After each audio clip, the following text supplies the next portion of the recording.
Bien, muy buenas tardes. Eh, la Dirección de Extensión Cultural de la Universidad de los Andes le da la bienvenida a esta charla titulada La Virgen del Carmen, eh, de madre a generala. Es una charla que va a tener dos partes. Va a tener una primera parte, más bien, son dos charlas. Hay una primera parte que es la que, bueno, vamos a tocar el día de hoy, que es esta charla. Virgen del Carmen de Madre a Generala, y una segunda parte que es el día jueves, donde vamos a tocar otra perspectiva de la Virgen del Carmen, más desde la devoción popular y que tiene que ver también con un tema más ligado al patrimonio. ¿Ya? Voy a compartir pantalla, me paso a presentar y bueno, de ahí también les digo cómo es cómo vamos a hacer para poder también participar. La idea es que podamos participar también y eso. Ya vamos a...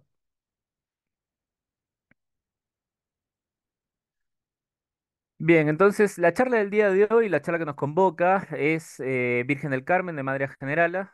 Quien va a presentar la charla del día de hoy soy yo, Raúl Latorre Chávez. Yo soy historiador y soy también magíster en historia y gestión del patrimonio cultural. Esto es muy importante porque la visión que vamos a ver en la charla del día de hoy tiene que ver, o sea, es más bien una perspectiva desde un lado histórico que no quita todo lo demás. De hecho, voy a dar algunas coordenadas más vinculado a a la devoción, a la espiritualidad, pero la idea es que ustedes mismos puedan ir sacando también conclusiones de un tema tan bonito como es el de la Virgen del Carmen. En una segunda charla, como les dije, vamos a tocar más desde la perspectiva del patrimonio. Quienes han venido anteriormente a las charlas, quienes han asistido a las charlas que damos en Extensión Cultural, habrán podido saber que hay una primera parte que es la exposición del tema. Voy a tratar de hacerlo lo más rápido posible para una segunda parte donde puedo ir respondiendo preguntas y respuestas.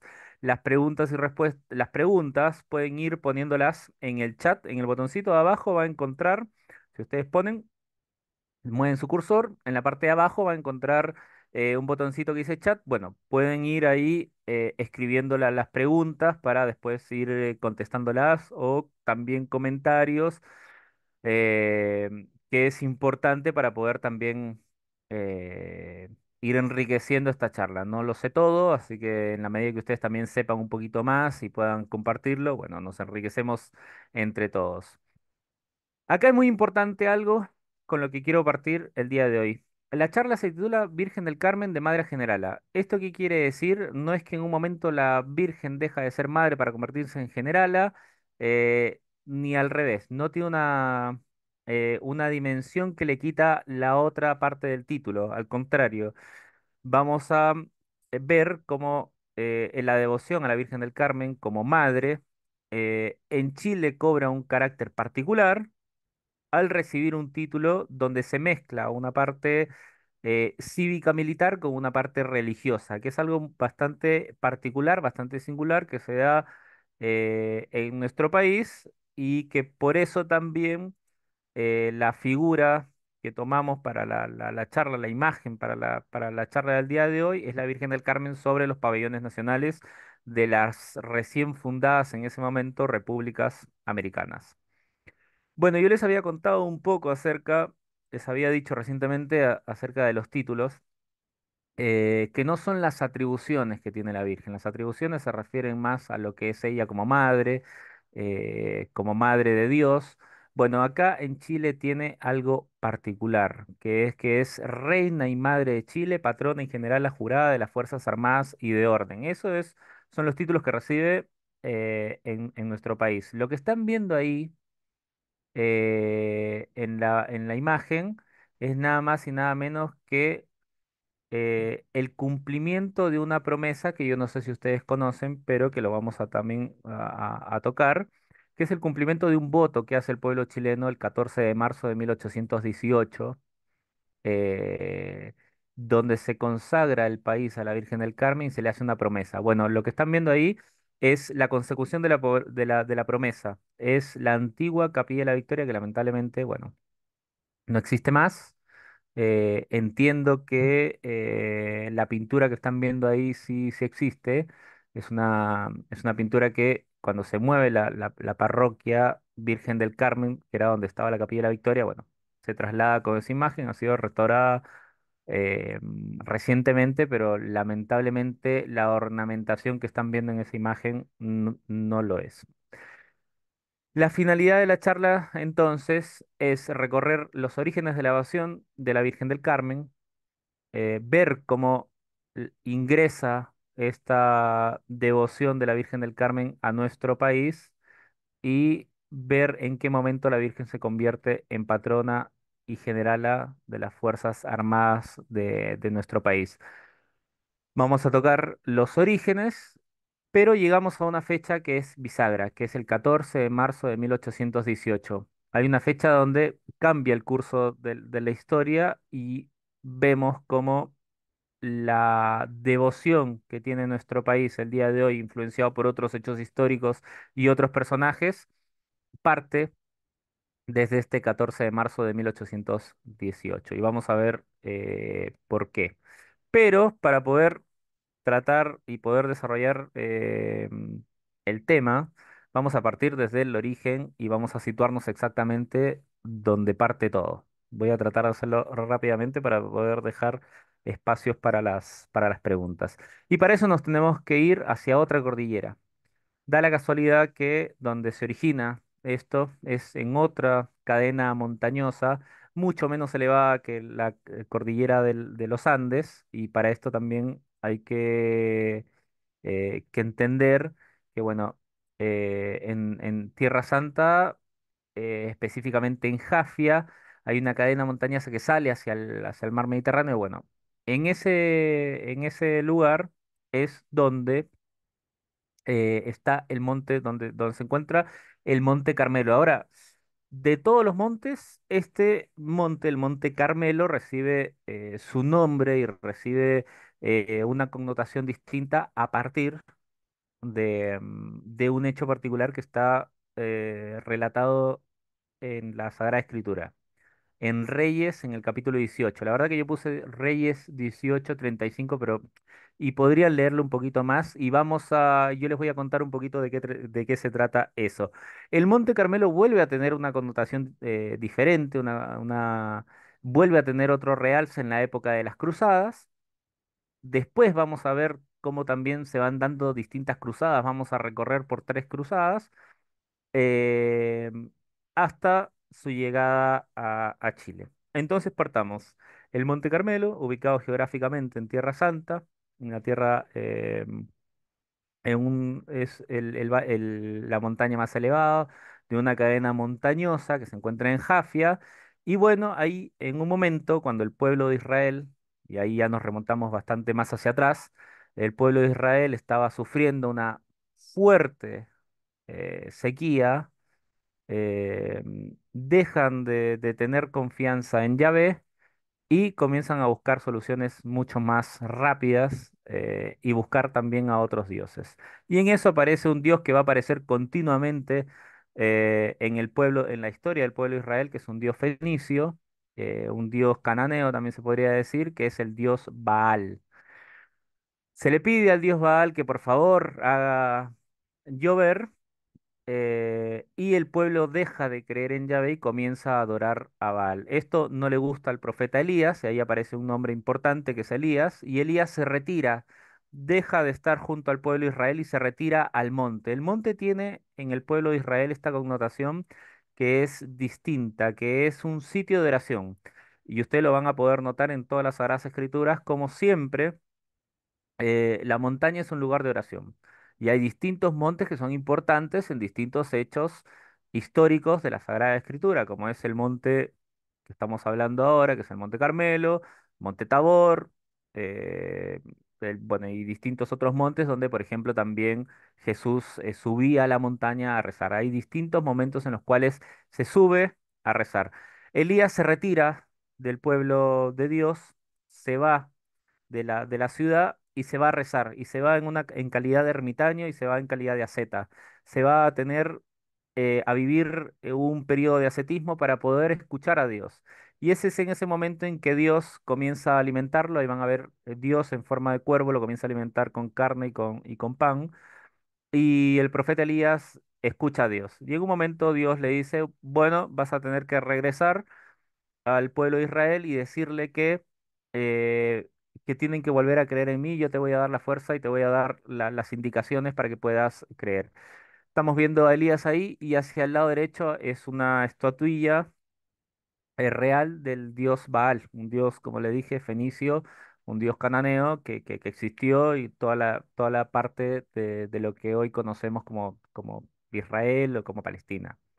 Entonces, bueno, Elías llega al pueblo de Israel con este desafío y finalmente el desafío consistía en poner dos pilas de madera y se le pide a los profetas de Baal que ellos enciendan, pidiéndole a Baal con fuego una de las pilas, que él a su vez le iba a pedir a Yahvé para que encendiera la otra pila de fuego. Finalmente lo que sucede fue que, bueno, van al monte, al Monte Carmelo, los profetas de Baal hacen esta pila de leña, comienzan a rezar, a rezar, a rezar, a rezar, pero lamentablemente nunca termina de encenderse. Le toca el momento le toca el momento a Elías y Elías se pone un poco más desafiante, dice, bueno, mójenla, hagan un charco alrededor, porque Dios me va a hacer encender esta leña. Finalmente lo que sucede es que él comienza a decirle a Dios, comienza a rezar y se enciende esta llama y es la prueba de que efectivamente Dios existía. En ese momento el pueblo de Israel deja de creer en Baal y cree nuevamente en Yahvé. Ahí se le pasa un poco también la mano a Elías, creo que se fue un poco con la emoción y bueno, termina degollando a todos los profetas de Baal, pero ya esa es otra historia.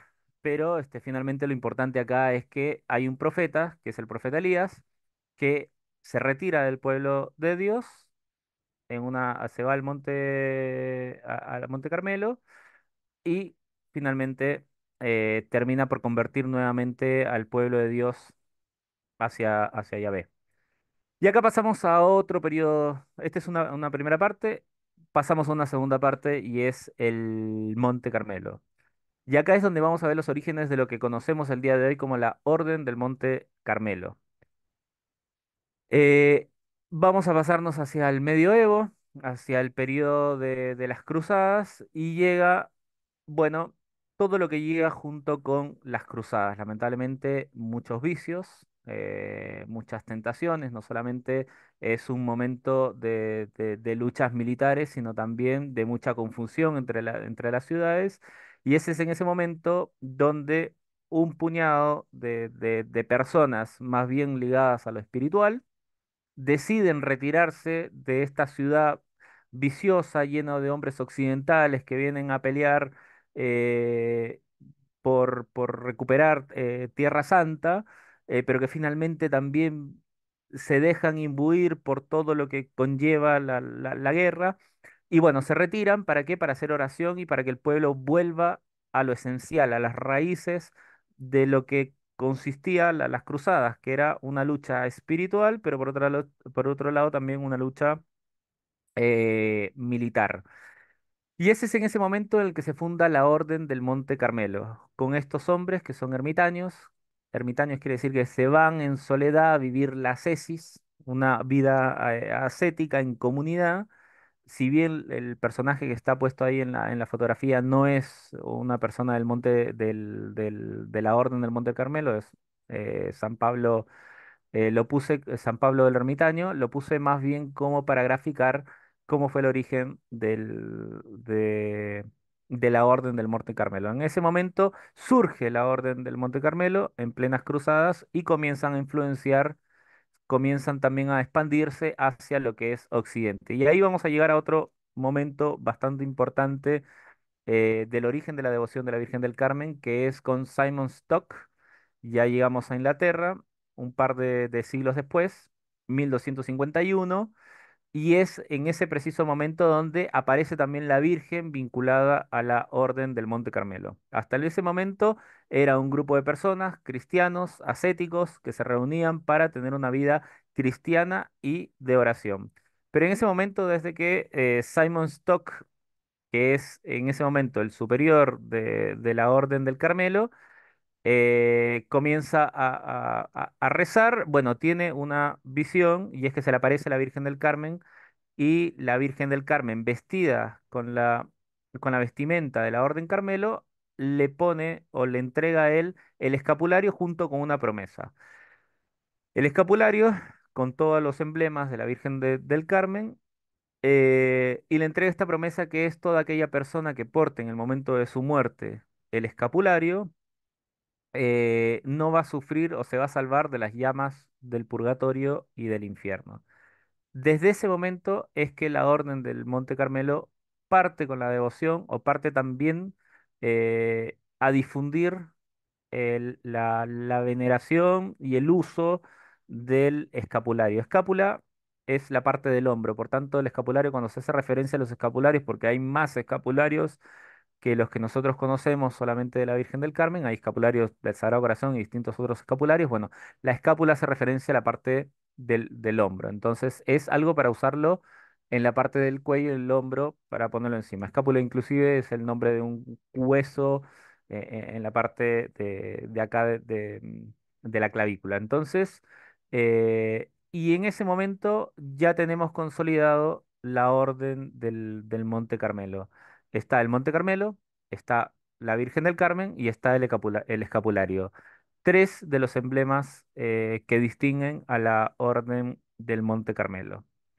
Sin embargo, nos vamos a ir otra vez hacia a otra cruzada ya más adelante, y es una cruzada importante que es la de la Reconquista Española. Y tenemos ahí en imagen a Santa Teresa de Ávila y San Juan de la Cruz, dos de los personajes de lo que se conoce como la Reforma Carmelita. Y es ahí, si ustedes han escuchado, está la orden del Monte Carmelo, pero también están los carmelitas descalzos. Bueno, los descalzos son una renovación de la orden del Monte Carmelo, que en ese momento, al parecer, eh, no estaban siguiendo fielmente eh, parte de la regla con la cual se había fundado. Y bueno, en ese momento aparece un personaje muy importante que es Santa Teresa de Ávila, los refunda y genera en este siglo de oro español una fuerza evangélica muy potente. Entonces, la Reconquista Española, aquí hay que entenderla de la misma manera que había explicado un poco lo que fue la las cruzadas en Tierra Santa, una lucha terrenal y una dimensión espiritual. ¿Por qué eso es importante? Porque no se puede separar una sin la otra. Hay una visión espiritual de lo que es la Reconquista Española, pero por otro lado también hay una visión de estrategia militar, de fuerzas, de muerte, de ejércitos y todo lo que conlleva este periodo, que es trágico por un lado, pero también es bastante glorioso porque en ese momento se consolida la unión de la península ibérica a partir de los reyes católicos. Así que lo que estamos viendo aquí es no solamente el influjo del catolicismo a partir de lo que se conoce como la Reconquista Española, sino lo que vendrá después. Es el periodo también en el cual se encuentra Cristóbal Colón con este mundo nuevo, con lo que se conoce como el descubrimiento de América o el encuentro de los dos mundos, y viene la evangelización de América y parte otra nueva cruzada. Entonces ya estamos viendo las tres cruzadas. Una cruzada que es la de Tierra Santa, otra cruzada que es la de la Reconquista Española, y nuevamente nos encontramos con una nueva cruzada, una nueva misión, que era, por un lado, una misión humana, que es la de ganar territorios para la corona y ganar mi propio prestigio. Acuérdense, nos íbamos a América a hacer la América, ¿qué quiere decir? Nos íbamos a hacernos ricos, pero por otro lado también nos íbamos a salvarnos, eh, íbamos a recuperar almas, íbamos a ganar almas para Dios. Por tanto, esa perspectiva también es bastante importante en lo que es el periodo del descubrimiento de América o la evangelización de los nuevos territorios descubiertos hacia ese momento. Y llegamos eh, a un momento bastante importante de lo que vendrá a ser la llegada de la devoción carmelita para Chile. Y es aquí, parte acá con la expedición de Diego Almagro y puse una pintura que siempre me ha gustado bastante, que es la de Fray Pedro Subercaseaux. Yo les recomiendo siempre, traten de buscar a este personaje, a Fray Pedro Subercaseaux, gran artista, pero también fundador de la Orden Benedictina en Chile, porque tiene la gran capacidad de ser muy minucioso y de enseñarnos historia a partir del arte. Lo que dibuja acá es la salida de Diego de Almagro desde el Cusco. Y lo que están viendo, yo no sé si ven mi cursor, pero hay un personaje acá importante porque grafica a un monje o a un sacerdote mercedario. Hay una persona que está vestido la, mm, con las túnicas, con el hábito mercedario. ¿Por qué es importante que sea mercedario? Porque para la evangelización de América no se trajeron o no se enviaron órdenes contemplativas, se enviaron órdenes de misión, franciscanos, dominicos, jesuitas, mercedarios, agustinos, eran los que venían a estas tierras porque no solamente ganaban almas para Dios, sino que también tenían una, una misión distinta, que era una misión también de resistir los embates bueno, los pueblos que existían en esta parte de acá. Eran muchos de ellos guerreros y también eran sacerdotes religiosos. Entonces, en 1535 sale la expedición de Diego de Almagro desde el Cusco y bueno, lo que se sabe es que esta expedición es un rotundo fracaso, sale con más de 10.000 personas y terminan volviendo a territorio peruano derrotados y ganándose un apelativo bastante llamativo que quedará para la posteridad y que se unirá con otro periodo de la historia más adelante en la Guerra del Pacífico. Y es que yo no sé si alguno de ustedes sabe, pero cuando regresa Diego de Almagro desde el sur hacia los territorios del Perú, venían tan deshechos, tan harapientos y tan con los huesos rotos y tan que se le notaban los huesos que los llamaron los rotos del sur. Ya vienen los rotos de Chile. Los rotos hacían referencia a la figura física en la cual venían, o sea, venían maltrechos. Es más o menos un sinónimo de lo que podría ser maltrechos. Vienen los rotos de Chile. Esto, cuando veamos la Guerra del Pacífico, los peruanos siempre llamarán hacia los de Chile como rotos en el sentido de maltrechos. Ya vienen los maltrechos. Bueno, cuando se venían las tropas chilenas en la Guerra del Pacífico, también se le decía el roto y de ahí viene esta figura del roto chileno que hoy día la conocemos desde otra perspectiva, pero que tiene que ver con la Guerra del Pacífico. Entonces, sale con ellos los sacerdotes mercedarios, los frailes mercedarios y en esas circunstancias se unen varias historias. Y aquí quiero ser bastante claro, hay distintas investigaciones, hay mucho escrito acerca de este periodo, sin embargo, también hay mucho de leyenda y hay mucho de tradición oral. Por tanto, yo trataba de ser lo más fidedigno posible y donde digo, bueno, en este periodo podría ser, es porque podría ser como no podría ser. Así que voy a tratar de darles lo más fidedignamente posible según lo que se va entendiendo acá. En esta expedición, se supone, salen varios sacerdotes. Es donde se realiza la primera misa, se supone también, porque la primera misa es considerada el día de hoy la que se celebra en el Estrecho de Magallanes y no esta famosa figura donde aparece también Diego de Almagro celebrando la primera misa en tierra chilena. Pero, bueno, en esta primera expedición pasa algo. Pasa que se escapan algunos de los de los indígenas con los cuales estaba acompañado Diego de Almagro y generarán la famosa leyenda de la tirana, una princesa inca, una ñusta, Ñusta Huiñac, que terminará sentándose en la pampa del Tamarugal, en Tarapacá, donde en un momento generará tal impacto que se le conocerá como la tirana, aquella persona que ejerce el poder por sobre los demás. Entonces se le conoce la tirana. Años después, en 1555, aparece un personaje muy importante que es Fray Antonio Rendón. Fray Antonio Rendón, mercedario él, acude hacia el sur, también en una misión evangélica, y se encontrará en las pampas del Tamarugal con una cruz hecha con madera de tamarugo, em, y sobre esa cruz funda él lo que será el primer santuario mariano en tierra chilena en honor a la Virgen del Carmen. Él portaba una Virgen del Carmen y la deja en ese momento. Eso es lo que el día de hoy se conoce como la Virgen de la Tirana. En ese momento se fusiona, la historia de la Tirana, de Ñusta Huiñac, con este santuario mariano y pasa a llamarse la Virgen del Carmen de la Tirana.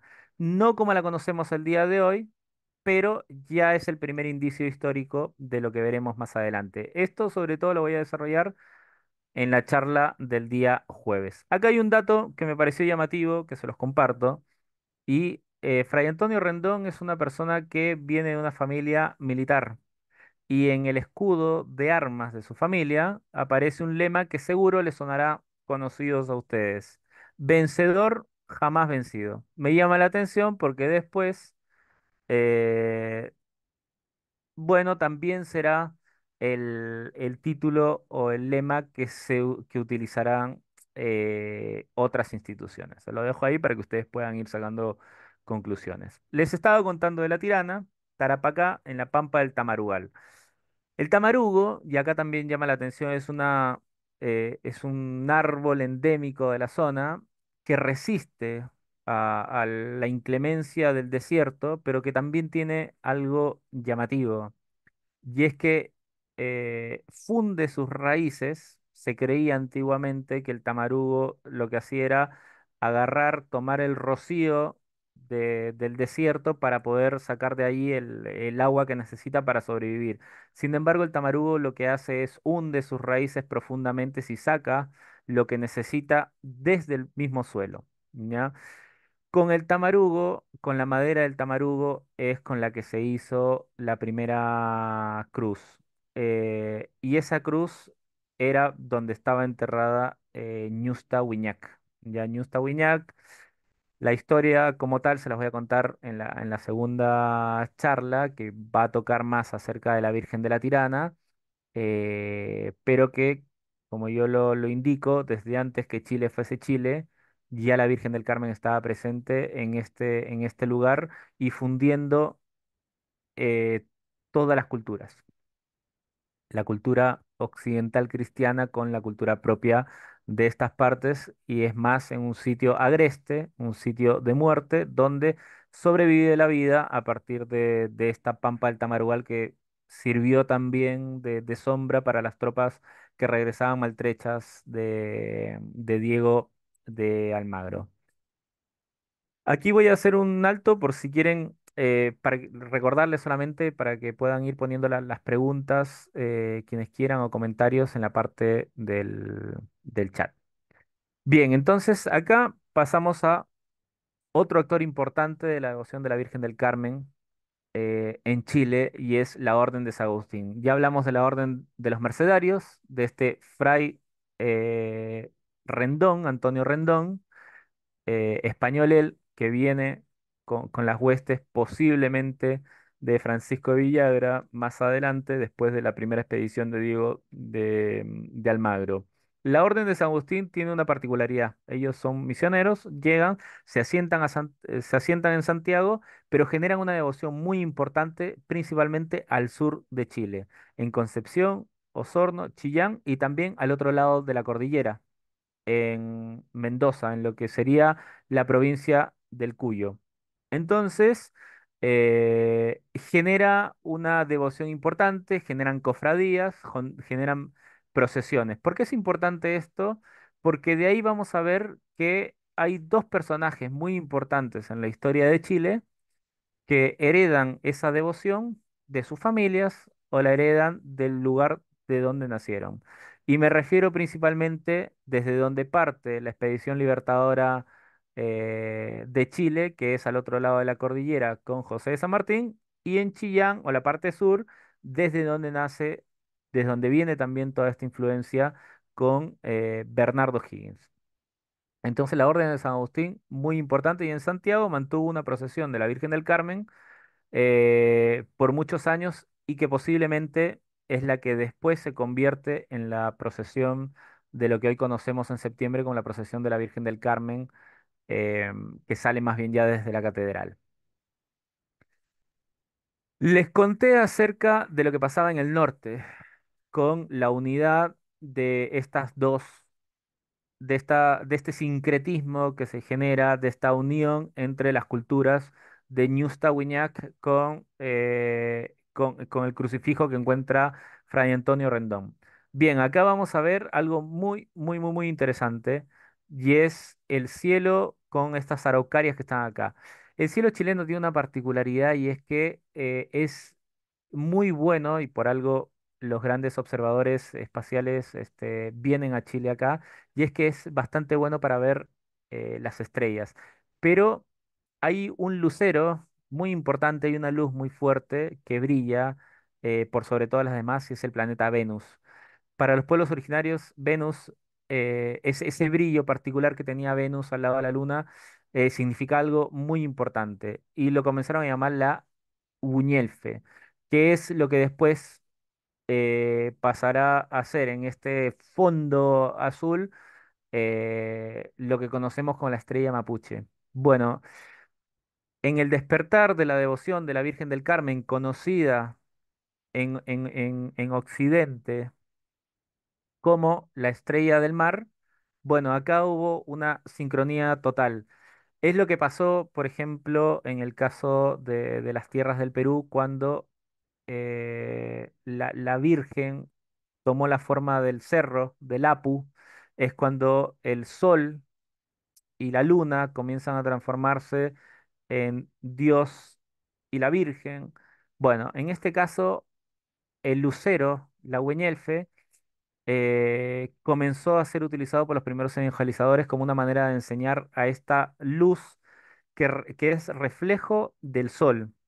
¿Quién es reflejo del sol? Bueno, la Virgen María. ¿Y a partir de qué? De su advocación, Estela Maris, la Virgen del Carmen, que paradójicamente era la Virgen del Carmen. Entonces, acá hay un sincretismo, hay una unidad, hay eh, hay algo bastante bonito que genera que las personas que están en el sur de los pueblos originarios comiencen a creer en el cristianismo, pero no solamente comiencen a creer en el cristianismo, sino que tener una devoción particular hacia la Virgen del Carmen. Es por eso que la Virgen del Carmen, principalmente en el sur, es de donde proviene una devoción bastante grande y arraigada. Y pasamos a una tercera cruzada, y para eso voy a hacer una pausa para poder leer acá. Bien, estaba leyendo alguna de de las preguntas. Bien, esto, bueno, muchas gracias por esto lo voy a responder después, así que muchas gracias. Vayan dejando ahí sus preguntas y después las voy a ir respondiendo. Bien, y acá entramos a una nueva cruzada, ¿ya? Y es lo que nosotros conocemos como el proceso de independencia. En el proceso de independencia, al igual como pasa en las cruzadas en Tierra Santa, como pasa en la Reconquista Española, bueno, aquí si bien hay ideales que son los ideales del producto de la Revolución Francesa, de fraternidad, igualdad, bueno, eh, estos ideales de una sociedad para todos, eh, de una naciente nación, viene acompañado también porque el pueblo era muy creyente de dos dimensiones. Una dimensión de generar algo nuevo, que nos pertenezca y donde podamos mandarnos nosotros mismos, pero por otro lado también de, eh, de pedir, de invocar que esta nueva nación sea fruto de lo que somos actualmente. ¿Y qué es actualmente en ese momento, en el siglo XIX? Bueno, es una tierra que está, que, que está ligada al cristianismo, pero que tiene una unidad muy fuerte con las culturas propias con las culturas propias de acá. Por eso la Virgen, por eso esas formas. Pero en esta lucha, en este proceso de independencia, lo que pasa también es una resistencia frente a quienes querían formar algo nuevo, a quienes querían mantenerse fieles a lo que es quienes nos trajeron estas devociones, a quienes obedecemos, que es en este caso al rey también.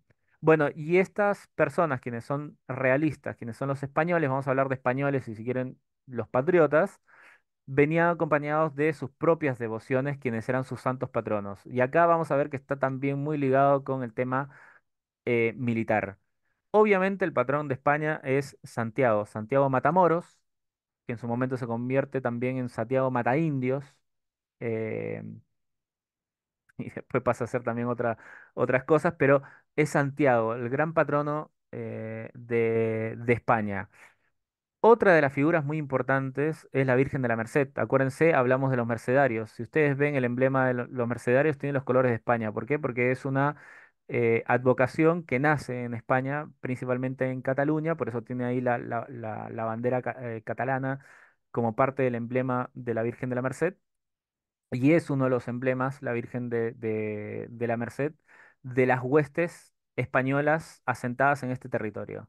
Y por otro lado también está la Virgen del Rosario. Quizá la devoción mariana más importante en el tiempo de la colonia, antes de la Virgen del Carmen y quizá la más importante en Santiago. Entonces acá vamos a ver una devoción a la Virgen del Carmen muy fuerte en el sur de Chile y una devoción muy, muy, muy asentada e importante de la Virgen del Rosario en Santiago. ¿Por qué esto es importante? Porque los españoles que se resistían a la llegada de estas nuevas ideas ilustradas y que venía además acompañado de batallones y de militares y de alzamientos, entre ellos los Carrera, O'Higgins, que viene desde el sur, y un señor argentino por el otro lado de la cordillera, San Martín, bueno, quieren traer todas estas ideas que va en contra de nosotros, bueno, pidámosles nosotros a Santiago, patrono de España, a la Virgen del Rosario y a la Virgen de la Merced, que nos siga manteniendo unidos para resistir estos embates de esta gente que no sabe bien qué quiere. Bueno, pero por otro lado, las huestes patriotas necesitaban también hacer fuerza porque eran personas que creían, el 99% de las personas que participaban de estas batallas eran personas, o de estas contiendas, eran personas que creían que eran cristianos, que tenían una devoción importante. Entonces, no solamente vamos a ver las devociones realistas, sino que en su momento también pasaron a querer decir, bueno, si ellos tienen a Santiago, si tienen a la Virgen de la Merced, si tienen a la Virgen del Rosario, bueno, nosotros a quién le pedimos. Y la devoción patriota por excelencia vendrá desde el sur y vendrá también desde el otro lado de la cordillera y pasará a ser en este momento elegida eh, muy astutamente será la Virgen del Carmen. Ahí vemos dos imágenes, una Virgen del Carmen que es como la conocemos todos, y ya hacia la derecha hay un fanal donde veremos que tiene algunas imágenes más ligadas a lo militar. Eso lo vamos a ver después, como la Virgen del Carmen se va también militarizando y se va chilenizando y va tomando los emblemas propios de lo que es de lo que vendrá a ser Chile. Entonces la devoción patriota por excelencia será la Virgen del Carmen. Hay una lucha en otra dimensión, en una dimensión terrenal, lo político, lo militar y para una dimensión espiritual, el pedido de los españoles a Santiago y a la Virgen de la Merced y a la Virgen de la Covadonga. Y por otro lado también el pedido de los patriotas, quienes les piden principalmente a la Virgen de la Merced. Esto está estudiado y está, hay numerosos archivos y documentos importantísimos donde podemos ver esto, donde tanto Carrera, Rodríguez, el papá de José Miguel, también Ignacio de la Carrera, piden al Cabildo, a la Catedral de Santiago, por favor oraciones para poder, para la consecución de algo. Entonces, no es solamente importante tener balas, era importante pedir oraciones, rezar, juntarse, pedirle a la Virgen del Carmen que nos llegue hacia esa victoria. Por eso es importante esta fecha que yo señalé, que es el 14 de marzo de 1818. Y acá hay una devoción compartida. Yo les dije, no solamente es la devoción de los patriotas, y les voy a mostrar algunas cosas importantes. Estamos viendo en la figura de arriba a San Martín pronto a cruzar los Andes, que es una travesía gigantesca, que es algo tremendo. El día de hoy, con toda la tecnología que nosotros tenemos, cruzar los Andes sigue siendo muy peligroso y necesitamos tener todos los mecanismos y las herramientas para saber si va a nevar, no va a nevar, en qué periodo del año, inclusive cruzando cuando la nieve está baja, cuando no hay nevadas, cuando el clima es lo más propenso, que es principalmente en el periodo de verano. Igual necesitamos las herramientas. En ese momento, San Martín no tenía las herramientas, no tenía las herramientas para cruzar un ejército entero por los Andes y necesitaba la protección de algo sobrenatural. Y ese es en ese momento San Martín, muy piadoso él, que venía de un sitio que era Yapeyú, una tierra de misiones jesuitas, donde él nace, por tanto, una persona bastante creyente. Antes de partir desde el otro lado de la cordillera, desde Mendoza hacia Santiago con el Ejército Unido de las Provincias Unidas del Río de la Plata, hace un gesto, y es la figura que estamos viendo al lado derecho. Lo que tiene en la mano la Virgen del Carmen, allí en su mano, es el bastón de mando que le entrega José de San Martín previo a cruzar la cordillera de los Andes. Esto es en el Plumerillo, en la iglesia de San Francisco del Cuyo, en Mendoza. Todavía pueden ir a visitar quienes tengan la oportunidad, la bendición de ir a visitar Mendoza. Bueno, pásense y van a ver que el bastón de mando que tiene puesta la Virgen en la mano es el mismo bastón que le deja José de San Martín previo al cruce de los Andes. Y en ese momento San Martín la nombra generala de las Fuerzas Unidas del Río de la Plata que van a cruzar hacia lo que después vendrá a ser la batalla de Chacabuco. Y lo que estamos viendo abajo es uno de los escapularios que se tienen constancia y que se tienen en depósito de distintos museos de Bernardo Higgins. Bernardo Higgins, como yo les dije, viene del sur. En el sur es donde más fuertemente se generó la devoción de la Virgen del Carmen y ese es uno de los escapularios que él usó. Un escapulario muy fino, muy bien hecho, posiblemente hecho por su madre Isabel Riquelme o por su hermana Rosa Rodríguez, eh, y quien mantendrá muchas cartas. Hay muchas cartas muy bonitas que lamentablemente no pude conseguir para el día de hoy, pero que les he leído en anteriores ocasiones, donde habla acerca de su devoción hacia la Virgen del Carmen. Hay inclusive una carta ya posterior a cuando él es director supremo de Chile, donde firma con su brazo izquierdo, porque su brazo derecho estaba malherido por el desastre de Cancha Rayada. Firma con su brazo izquierdo como director supremo y es una carta donde pide fuegos artificiales para celebrar la fiesta de la Virgen del Carmen el 16 de julio de 1818, me parece, ya posterior a la batalla de Maipú. Entonces, acá hay una devoción compartida entre San Martín, que viene desde el otro lado de la cordillera, y alguien que viene desde el sur. Bernardo Higgins, ambos devotos de la Virgen del Carmen y que van a confluir en un pedido especial el 14 de marzo de 1818, previo a la batalla de Maipú, en la Catedral de Santiago, con un voto que se realiza, que es conocido como la promesa de O'Higgins, pero que es un voto que realiza el pueblo chileno hacia la Virgen del Carmen. Y llegamos a una fecha importante, ahí me olvidé de poner la fecha, pero es la batalla de Maipú, 5 de abril de 1818, en los llanos del Maipo. eh, y llega el momento en el cual la Virgen va a tener que responder a las plegarias que le hemos hecho. A este voto meses antes que se dio en la catedral.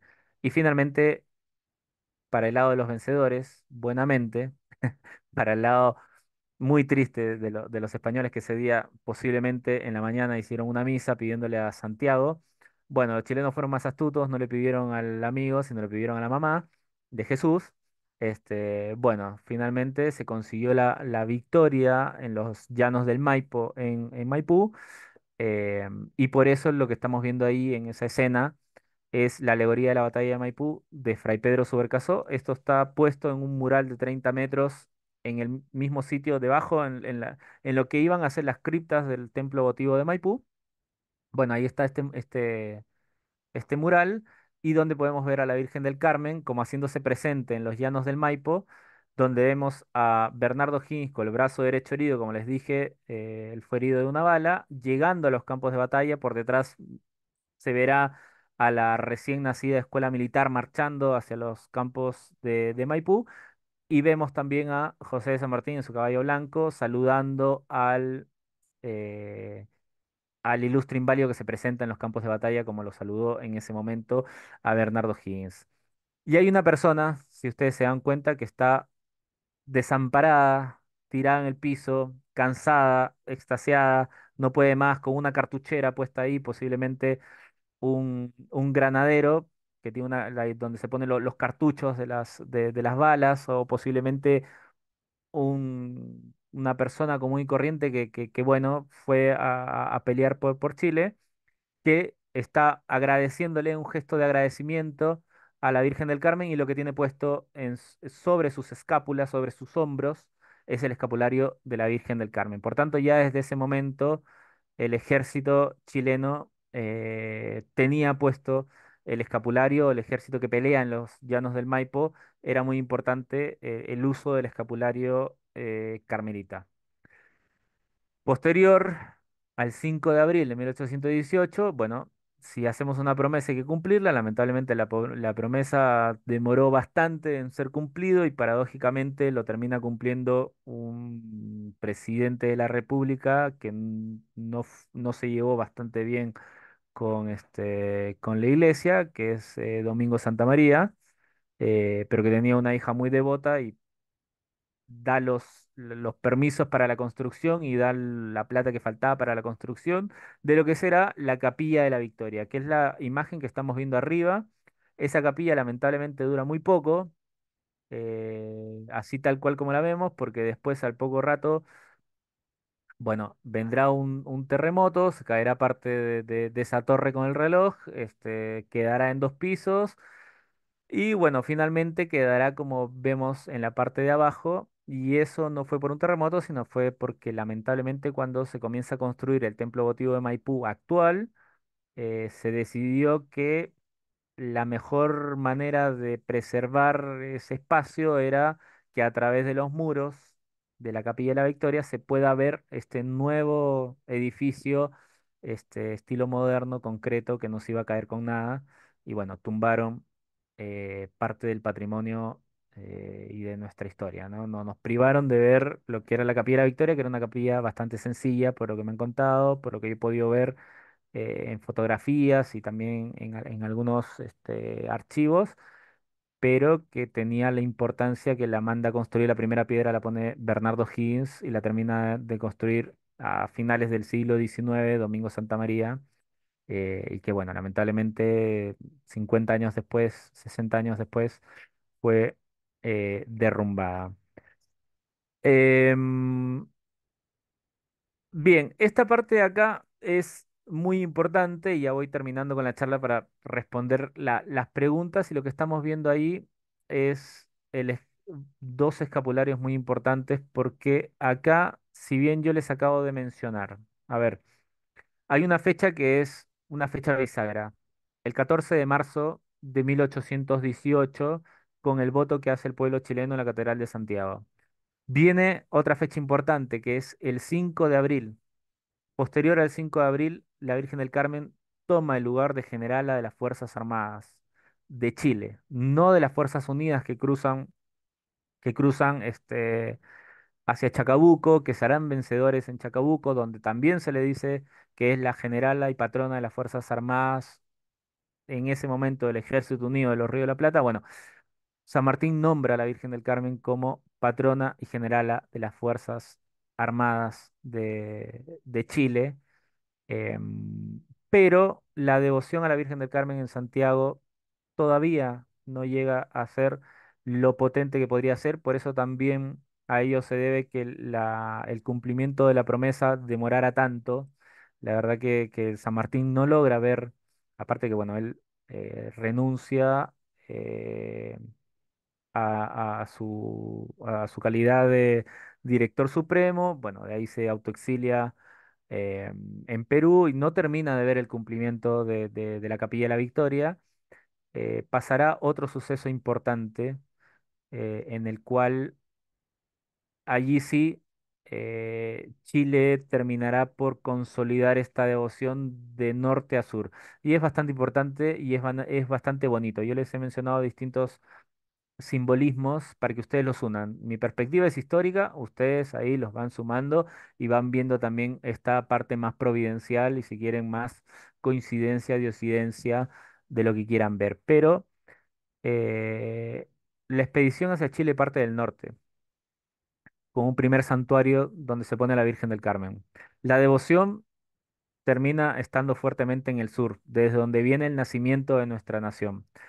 Pero nuevamente esta dinámica hace que llegue hacia el centro y llegue un momento bastante triste, que es la Guerra del Pacífico. Triste porque si bien hay unas ganancias de territorio y es una victoria, no deja de ser un drama el tema de la guerra, donde, bueno, muchas personas tuvieron que enrolarse, partir hacia el norte nuevamente, pero en este caso no iban solos, sino que iban al cuidado de la Virgen del Carmen. En ese momento se convirtió en obligatorio que toda aquella persona que partía hacia el norte, hacia la Guerra del Pacífico, tenía que portar el escapulario de la Virgen del Carmen. El día de hoy se sigue entregando a los cadetes de la escuela militar el escapulario. Es así como la entrega del espadín, así como la entrega de la espada, bueno, la entrega y la imposición del escapulario. Creas o no, es un personaje que va más allá de un plano religioso, sino que se funde con una perspectiva cívico-militar y por tanto ya pasa a ser parte del propio uniforme, un distintivo más de lo que son las Fuerzas Armadas de Chile. En ese momento entonces, para 1876, 1879, cuando se parte hacia la Guerra del Pacífico, todos usaban estos escapularios que eran confeccionados por las hermanas, las madres, muchas mujeres comenzaron a confeccionar estos escapularios para que los hombres que iban a la guerra, algunas mujeres también, llevaran puesto estos escapularios. Y miren la diferencia del escapulario, yo no sé si ven ahí mi cursor, pero es el escapulario que está adelante. Lo que estamos viendo es dos reliquias prácticamente, y dos reliquias en una misa. Esto se celebra cada 14 de mayo, 14 de marzo en la Catedral de Santiago y es la celebración del voto O'Higgins. Hay mucha gente que se reúne en la catedral y se llevan estos dos reliquias para que en un momento en el ofertorio se entregan hacia el altar. El que estamos viendo en la parte de adelante es el escapulario de Bernardo Higgins, muy similar al que les mostré en la fotografía anterior. Y el que está atrás y tiene un simbolismo muy importante y es de donde despega la devoción a la Virgen del Carmen, se vuelve muy fuerte con Chile y que termina afianzándose a lo que conocemos el día de hoy. Ese escapulario le perteneció a un héroe, uno de los máximos héroes que ha dado este país, y es Arturo Prat. Con ese escapulario muere Arturo Prat un 21 de mayo cuando salta al Huáscar. No es menor que esté casado con una señora llamada Carmela. Entonces, bueno, Carmela Carvajal posiblemente le haya confeccionado ese escapulario, con ese escapulario es el que tenía llevaba puesto al momento de su muerte, y todas sus pertenencias junto con este escapulario serán enviadas a Carmela Carvajal junto a una carta muy bonita por parte del almirante Miguel Grau, almirante que comandaba el Huáscar, eh, bueno, haciéndole entrega de todas las pertenencias a Carmela, de su difunto esposo, y hablándole acerca del heroísmo y la gallardía que había tenido durante la batalla, y pidiéndole perdón también por haber, bueno, tenido como resultado la trágica muerte de su esposo, ¿no? Carta que responde Carmela Carvajal de manera muy, muy bonita, y bueno, viendo que atrás del drama de la guerra, bueno, también hay unos vínculos humanos que rescata lo más preciado que podemos tener, que habla acerca de la nobleza del corazón de alguno de estos personajes, que es lo que a mí me gusta bastante resaltar, independiente de que manejaban bastante bien el arma o todo lo demás, ¿no? O las estrategias militares. Creo que eso los resalta más como personas. Así que bueno, estamos viendo estos dos escapularios de distintos momentos en la historia de Chile, que hablan acerca de cómo la devoción a la Virgen del Carmen está muy presente. Y finalmente, lo que están viendo al lado derecho, que posiblemente no se vea muy bien, que es algo que está aquí, hacia el lado derecho, ven como que hay, como si fuese una llave. Eso de ahí también es una Virgen del Carmen, es un denario que usaba Baquedano. No tengo certeza de que Baquedano lo haya usado el general Baquedano lo haya usado durante las campañas de la Guerra del Pacífico, pero le pertenecía, y es un escapulario que es un denario con la Virgen del Carmen que en algún momento lo llevaba puesto. Así que tenemos a tres personajes vinculados a la historia de Chile en tres periodos o en dos periodos distintos. em, que bueno, que hablan acerca de esta devoción. Finalmente, cuando se gana la Guerra del Pacífico, cuando vuelven estos rotos chilenos, hablándolo así de forma como lo llamaban los peruanos, como le dije, por lo maltrecho de esta primera expedición, no con otro significado, bueno, cuando vuelven ellos son condecorados, y muchas de las condecoraciones de la Guerra del Pacífico, estos soldados, en gratitud a la promesa que cumplió la Virgen del Carmen con ellos de traerlos salvos nuevamente a territorio nacional, bueno, le entregan sus medallas a la Virgen del Carmen, a la Virgen que está en la capilla del Sagrario, en la Catedral de Santiago, para que se le haga una corona. Finalmente la corona no se hace con las medallas de los héroes de la Guerra del Pacífico, sino que se tienen guardadas. Inclusive hay días en los cuales en un cofre bastante pesado eh, se exhiben esas medallas que son justamente el agradecimiento de los veteranos de la Guerra del Pacífico, los que le hacen a la Virgen del Carmen. Y hay un monumento más, hay un hecho más que es importante para nuestro país, y es este que está acá. La primera es de archivo y la segunda es una foto original. Ambas no tienen muy buena resolución, pero es el monumento Stella Maris que el gobierno de Chile eh, construye a los pies del Monte Carmelo. Es el único monumento de un país en el Monte Carmelo. Y este monumento llamado Stella Maris, bueno, habla acerca de esa unión que tiene nuestro país con la devoción a la Virgen del Carmen. Así que bueno, yo llego al fin de esta presentación donde he tratado de ver los orígenes de la devoción y el fuerte asentamiento, el fuerte vínculo que tiene con la Virgen con la Virgen del Carmen desde sus inicios, antes inclusive de que se llamara Chile, antes cuando era más allá del lago Titicaca, los adelantos del sur del Perú, posteriormente Chile, y por eso a Diego de Almagro se le llamaba el adelantado, porque iba hacia lo que estaba más adelante.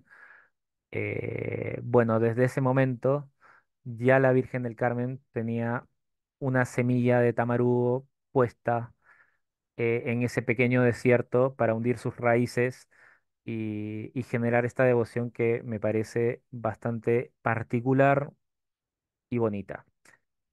Voy a apagar la presentación para contestar algunas de las preguntas y si tienen más comentarios, no hay problema que me los puedan seguir haciendo en el chat. Bien, a ver, vamos a responder. Bueno, ahí me estaban diciendo que se escucha bien, qué bueno que él lo lea en este momento. Quiere decir que se escuchó bien toda la charla. Y bueno, ¿cómo llega la devoción de la Virgen a la Pampa del Tamarugal? Bueno, esa historia la voy a contar el día jueves con mayor precisión, pero habla acerca de la leyenda de Ñusta Huiñac y es una historia de amor. Es una historia de amor que termina lamentablemente trágicamente, pero lleva a tener sobre su tumba una cruz del Tamarugo, que es donde Fray Antonio Rendón pone o funda el primer santuario mariano de Chile. Eh, Ñusta Huiñac, Ñusta es princesa, ya son las hijas del sol. Ñusta. Huillac es el nombre de la Ñusta. Ahí me preguntaba Jorge Teche qué significa Ñusta Huillac. ¿El santuario del Tamarugal es el primero en construirse a nivel país para la devoción a la Virgen? Pues sí, o sea, se tiene constancia de que si bien la primera misa no es como se pensaba que la había traído en territorio chileno, no es la que viene con la expedición de Diego de Almagro, porque ya había habido una primera misa con la expedición de Magallanes en el sur, en el estrecho que llevará su nombre. Bueno, el primer sitio en el cual se consagra a la a la Virgen, en este caso a la Virgen del Carmen, es el que está en las Pampas del Tamarugal, que posteriormente se conocerá como la Virgen, como la tirana, la tirana del Carmen o la Virgen de la Tirana, porque hacen esta unión entre lo que es la historia de Ñusta Huiñac con, em, bueno, con la fundación de este primer santuario. ¿Usted sabe cuál es la imagen de la Virgen del Carmen más antigua en Chile? Y esa es una pregunta que yo he tratado de resolverla muchísimas veces. Hay bastantes antiguas, no se tiene una en el tiempo de Diego de Almagro. Me preguntan si sé cuál es la imagen de la Virgen del Carmen más antigua. Bueno, no lo tengo claro. eh, Hay varias que son bastante antiguas. Yo diría que la del templo votivo de Maipú, la que está ahí en el altar principal, es una de las más antiguas que está en Chile. Es una Virgen de Candelero, pero debe haber alguna que haya sido traída desde España. Con certeza, sí, la Virgen del Socorro, que está en la iglesia de San Francisco, es la imagen de la Virgen María más antigua que se tenga en territorio chileno. Eso sí, con certeza. Lo demás, la verdad que no lo sé. Me pregunta Patricia Angélica si participaron niños en la Guerra del Pacífico, por lo que se muestra en las fotos del Museo del Morro de Arica. Sí, participaron niños. Y hay unos libros muy interesantes.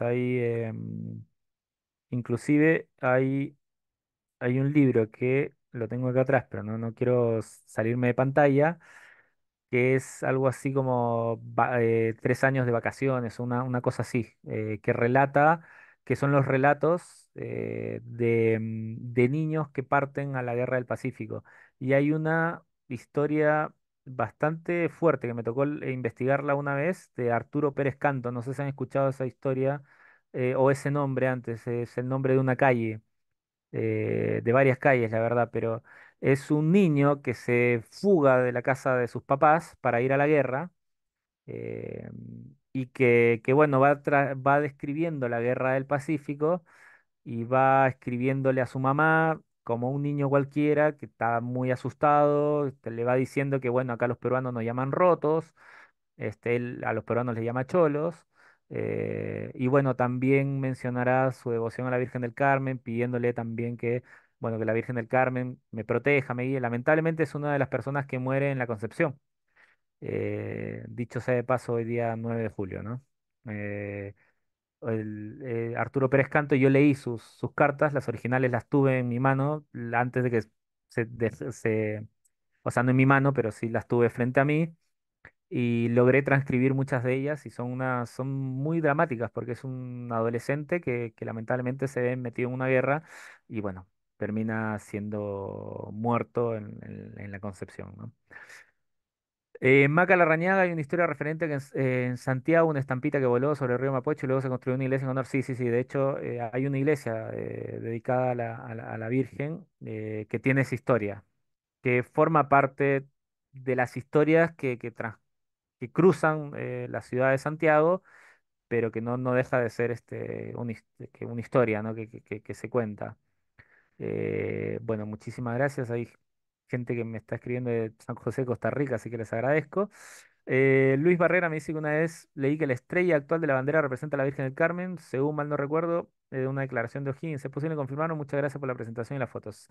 Bien, Luis, muchísimas gracias por tu pregunta. Yo investigué sobre esto.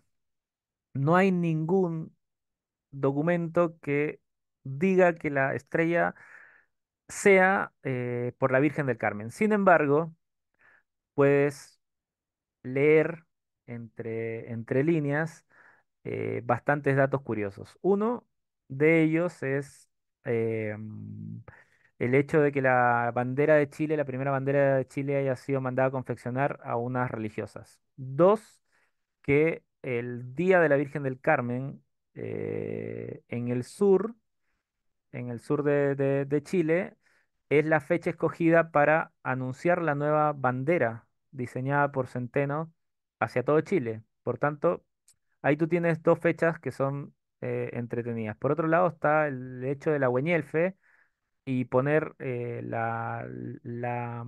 si tú ves la primera bandera, la que está en el Museo Histórico Nacional, está la Güeñelfe, que son la de 8 puntas, y encima está la otra cruz que está inclinada porque el estandarte era para ponerlo en forma vertical.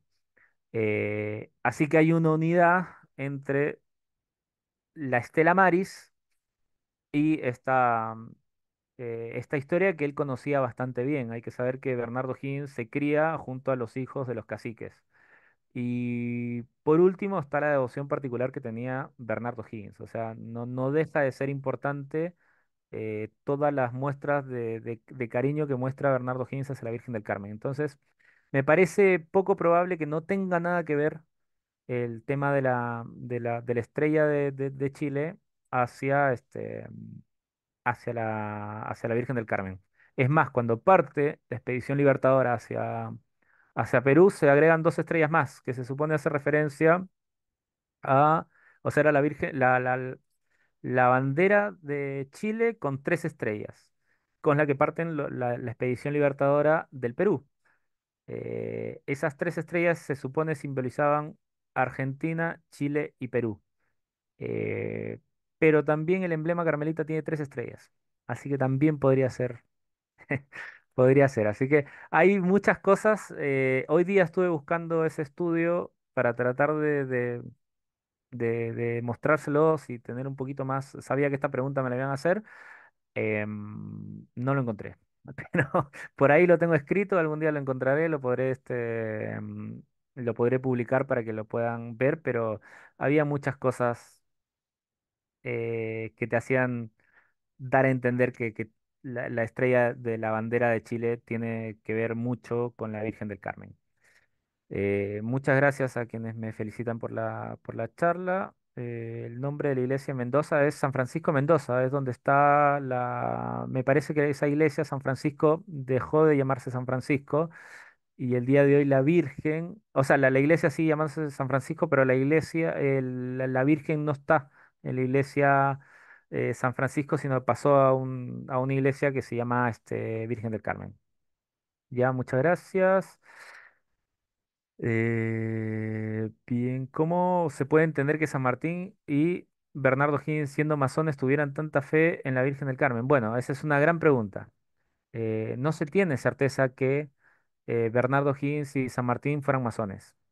Que toman mucha de la cultura masónica en el periodo del proceso de independencia y fundan una logia, que quiere decir que fundamos un grupo secreto para conspirar contra España, y sí, eso es verdad.